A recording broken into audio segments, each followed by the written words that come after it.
Swastiastu, Ida Pandita. Swastiastu Dayu. Punapi gatra niki? Becek, hanya suara yang parau. Kenapa parau? Karena kita modal cuma di suara.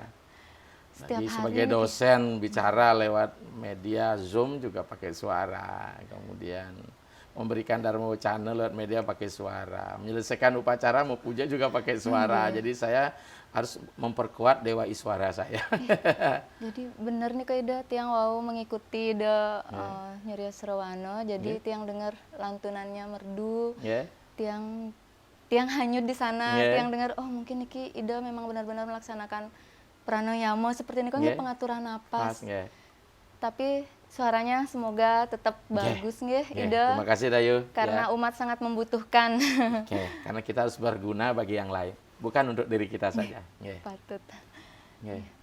Ida nak lingsir, kita sangat tertarik niki selama niki tiang sendiri, tiang pribadi jujur sangat ngefan nggih. Terima kasih. Dungun sering nonton TV, salah satu dari Pendharma Wacana yang tiang idolakan nike Ida nak lingsir, Ida Pandita. Ya senang sekali saat niki bisa langsung bertemu.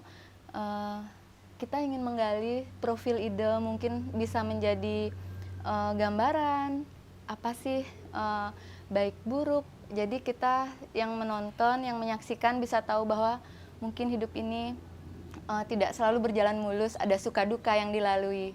Kenten Ida. Mungkin Ida bisa bercerita punapi sih perjalanannya dari masa kecil hingga sekarang hingga menjalankan kesulinggihan seperti itu. Terima kasih Dayu. Om Swastiastu. Ya saudara-saudara sahabat Tribunnews dimanapun berada. Ini sangat privasi banget ya. Sangat pribadi. Artinya ingin mengetahui saya siapa. Ya. Kalau saya bertanya pada diri saya, who am I? Siapa saya kan gitu ya. Tapi Anda juga ingin kenal saya.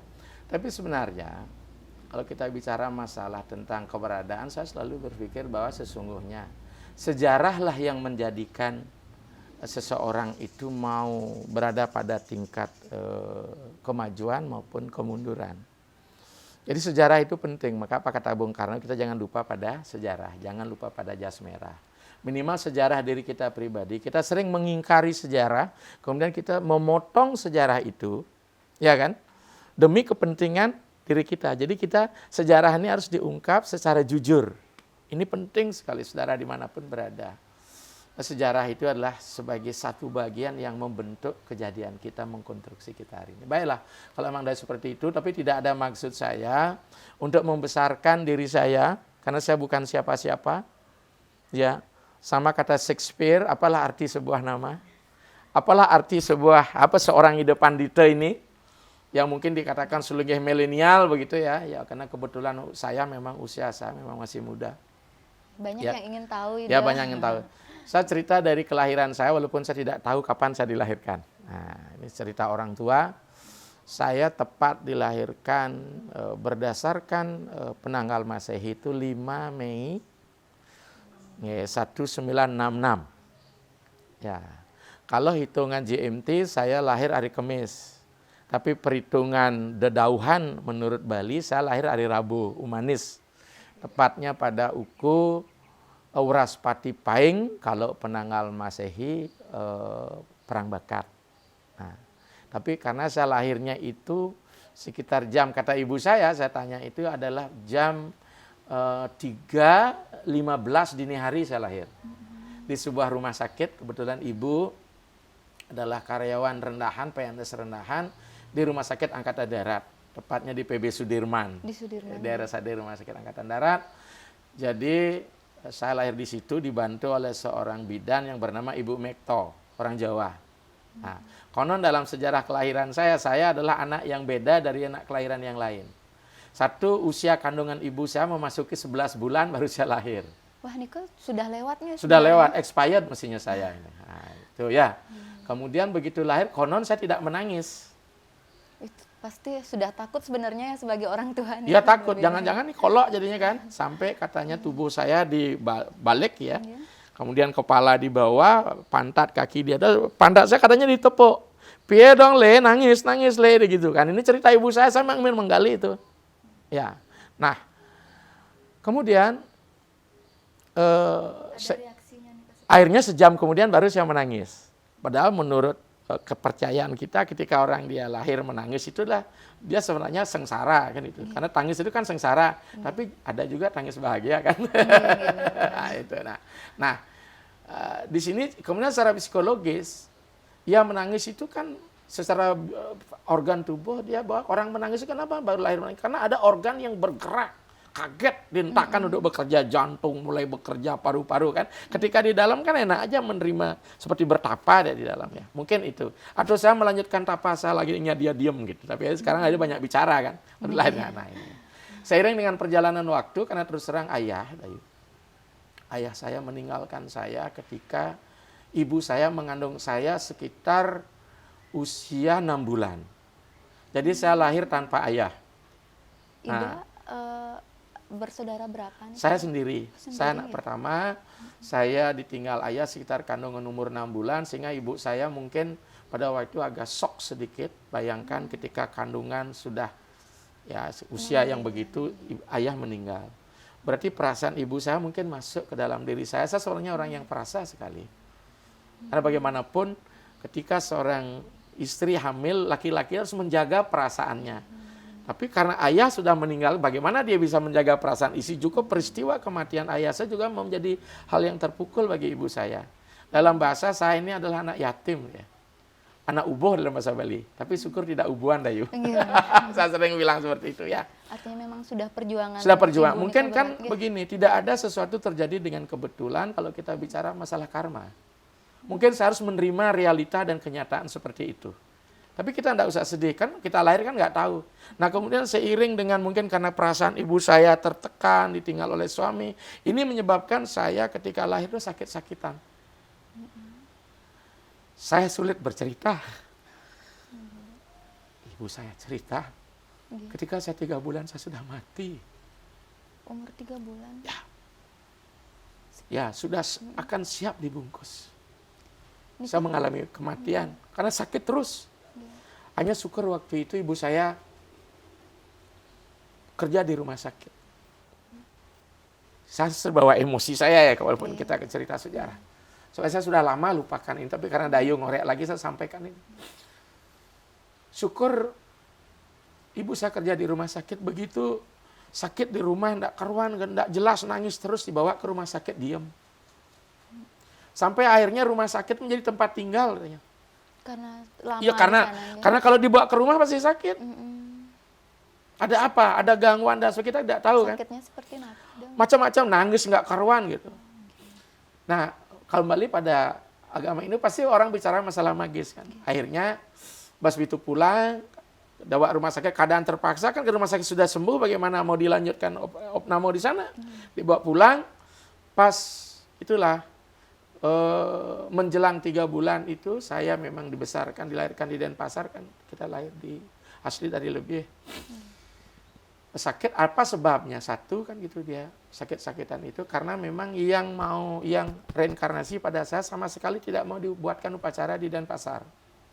Harus pulang ke rumah. Bayangkan Gianyar dulu dari kota itu naik bus dari Denpasar, kemudian berhenti di Gianyar, jalan kaki ke selatan 4 kilo nih, panas bukan main. Sehingga kan itu nggak mungkin dilakukan, dibuatkan dia pasti sakit lagi. Akhirnya puncaknya itulah saya mengalami mati suri konon. Di umur 3 bulan? 3 bulan lebih sedikit akan menjelang itu. Kemudian ya dulu kan kalau dokter sudah menyerah, tidak ada sakit secara medis kan seperti itu. Akhirnya kan tanya ke paranormal. Nah, akhirnya saat kondisi saya yang koma begitu, katanya dibuatkan lampu sentir lah. Ya. Lampu sentir ya seperti linting itu berisi minyak ya, lilin tradisional Bali ya, itu dipertahankan 30 menit. Kalau lampu ini mati, bahwa anak ini tidak akan selamat, dia akan pulang langsung ke sana. Karena mungkin kan koma ini antara ya dan tidak. Ini sisa-sisa kematian lah, ibaratkan kipas angin, kita stop kontak, kita lepas, kan dia masih berputar kan, berarti sisa-sisa hidup. Ternyata lilin itu berkelanjutan hidup. Hiduplah saya. Sampai seperti saat ini. Kemudian ada pesan waktu itu dari Mangkudikse namanya itu. Kalau nggak salah dari Singaraja, tinggal di Denpasar. Itu saya dikisahkan sama ibu saya. Makanya saya sudah kurus, tidak lebih kata sebesar mentimun tubuh saya. Tinggal digulung udah bawa mayit sudah. Nah, dia cerita anak ini akan panjang umur, gitu pisan itu. Dari wangsit ketika dia menurunkan roh itu, anak ini akan panjang umur, kemudian dia akan dikenal oleh masyarakat ramai. Mungkin inilah sekarang saya dikenal. Nah, dan dia akan membawa satu pola pikiran yang memang orang lain akan terperanjat. Karena kebetulan saya membawa bekal lahir yang berbeda, Dayu. Ruas kelingking saya tidak 3 tapi 4, gitu ya. Kedua-duanya ya. Ya. Ini orang kecil, saya orang kecil, tak ada siapa-siapa. Nah, seiring dengan pertumbuhan ini, bagaimanapun seorang wanita yang single parent, di tahun 72 ibu saya menikah. Tapi ibu saya konsisten waktu itu ya dengan calon suaminya. Beliau mau menikah asalkan saya bisa ikut bersama beliau. Jadi bekal aset ibu saya menikahlah saya. Karena ayah saya sangat dicintai oleh ibu saya, jadi beliau ingin melanjutkan cintanya pada saya untuk membesarkan saya. Sehingga dari aspek perusahaan dari Gianyar meminta saya untuk dicari ke Denpasar, diajak pulang. Ayah tiri juga sepakat membesarkan saya. Walaupun dengan penuh kesederhanaan. Dia waktu itu tahun 70-an penuh ya. Habis situasi paceklik, kita kan baru aja mau masuk ke 90. Kondisi kita agak membaik lah ekonomi Bali. Tumbuhlah saya jadi pribadi sehingga karena situasi waktu itu saya justru 8 tahun baru saya kelas 1. Jadi sebelum sekolah, misalnya saya ingat ya di Mama Leon yang ada di Renon itu kita tinggal sempat di Sangla. Di situ saya buruh, belum sekolah. Membersihkan kangkung itu di Mama Leon itu, di sebelah timurnya Matahari itu. Dulu tuh semua ladang kangkung itu, kebun kangkung itu ke selatan. Nanti itu saya sekolah saya, setelah itu tinggal di Sesetan, sekolah di Sanglah di SD 12. Nah, di sela-sela itu saya tidak hanya sekolah saja, saya membantu sepupunya ibu. Kelas 4 saya sudah membantu cari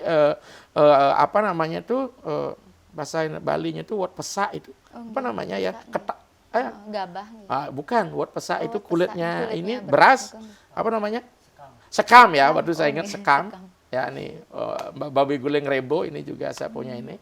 Bahkan hampir waktu itu beratnya sekam itu melampaui tubuh saya sehingga gerobak itu menaikkan saya ini. Ya, dari situ saya harus mengubah diri saya tidak bisa menuntut banyak dengan ibu saya, dengan ayah karena di sini adalah ayah tiri, ibu saya juga sudah menjadi milik orang lain. Saya semua memendam keinginan saya semua di dalam. Padahal kan masih usia yang sangat muda. Dan saya di SD itu tidak ada bekal untuk sekolah. Dulu sawah yang ada di PB Sudirman yang di sebelah utaranya belum jalan besar di SMA 2 itu ada namanya lorong kecil Kekalen. Di situ saya minum air sawah ketika saya haus. Syukur pestisida, kalau itu udah mati saya. Ya, akhirnya bagaimana cara sambil saya sekolah, sambil saya jualan es, tapi di bawah kantin sekolah. Itu saya kumpulkan. Saya nggak punya cita-cita apa. Yang terbayang saat itu. Tidak ada apa, yang penting saya bisa hidup. Paling-paling saya menangis mengapa hidup saya seperti ini. Luar biasa. Seiring dengan waktu, saya SMP 5 Denpasar. Ya sudahlah, saya lalui dengan gembira masa remaja. Setelah itu tamat SMP. Agar kita sebenarnya saya mau masuk SMP, SMA yang layak, nggak bisa. Bukan SMA 1 nggak ada apa. Anak-anak zaman itu kan hampir anak-anak pejabat SMA 1 Denpasar. Saya di SMA 2 adalah SMA yang paling dekat dengan tempat tinggal saya. Saya jalan kaki, saya naik sepeda. Tapi kalau kita kembali pada SD saya sempat jadi anak teladan, sebagainya. SMP juga nilai saya bagus. SMA pun bagus sampai akhirnya waktu itu ada jalur PMDK, saya dapat diundur. Berat. Ya nanti setelah saya SMA kelas 3 sebelum tamat, saya mengalami dejavu yang luar biasa. Ini yang mengubah mindset saya untuk saya masuk ke dunia agama. Setahun berlalu, saya mendapatkan satu dejavu yang luar biasa. Saya diajak ke alam lain sampai puncaknya 2086. Saya dibaptis di alam sana sebagai pendeta. Saya waktu itu meminta sama Tuhan, saya tidak minta yang seperti ini, barang-barang magis. Picau dalam Bali banyak saya peroleh. Sampai saya buang. Tuhan, saya tidak meminta ini. Saya meminta kelanjutan hidup. Akhirnya sebenarnya saya sudah kubur ini semua. Akhirnya sudah. Baca berita selengkapnya di www.tribunbali.com. Baca juga koran Tribun Bali. Dan jangan lupa follow, like, komen, dan share Facebook, Instagram, dan YouTube Tribun Bali.